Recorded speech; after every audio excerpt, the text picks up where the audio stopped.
Good afternoon.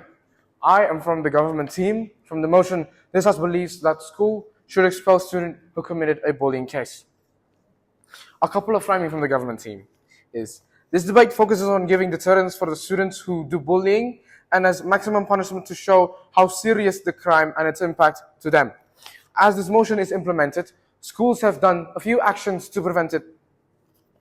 It looks like integration of morality in counseling, civic education, or even religion subject.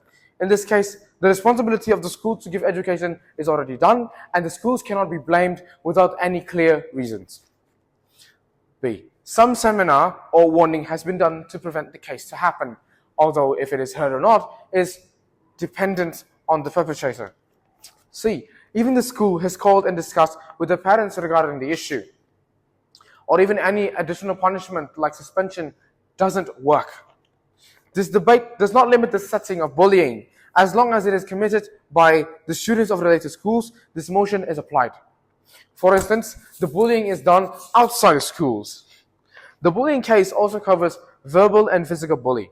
It looks like hate comment speech that attacks someone individually, threatening them, manipulating them, punching, and also sexually harassing them, and etc.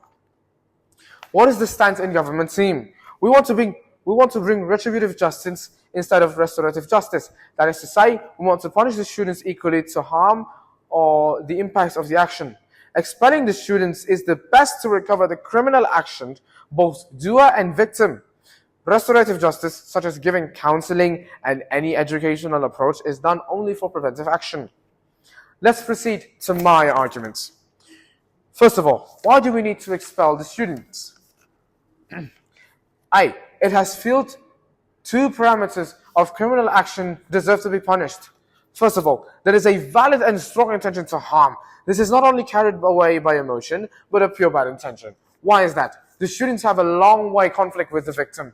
There is an initial interaction before the bully happens. The bully has a time to internalize the information they have obtained from schools, such as counseling guidance and religion education for proper behavior. Thus, the attempt of bully is, number one, not the contribution of the school, and number two, a conscious decision from the student to harm. Number two, obviously, there is harm for the victim. The impact is really huge. It's psychologically, mentally, and physically traumatic. It is because they see that school is no longer a safe place for learning. Moreover, the effort to bring psychologists, therapy, or even teachers to lessen the trauma is not that effective, and oftentimes they are costly. B. Expelling is the best, as bullying should be given retributive justice. What is the impact? Number one, deterrence and preventive action. Bullying is a serious crime that is dangerous through the existence of physical representative of the doer. Limiting the access of the students to interact with the possible victim is the most important thing. It is similar to any case with jail punishment. They are jailed and isolated because they are existentially dangerous. How is the deterrence effective? In jail, they are not able to meet the possible victims and all access are cut. It is because their right is not given. Their freedom is taken away. The deterrence for the bully is when the access of education is taken. Why is this significant? Education can be the best tool to determine your future and career. At the same time, when it is taken away, it can mean to less opportunity for a good career. If opposition talks about the brutality of the bully afterwards because there is no education, we say no. It is wrong. They can apply to another school. By that time, they will realize that they will get harder when applying for worse education for their future.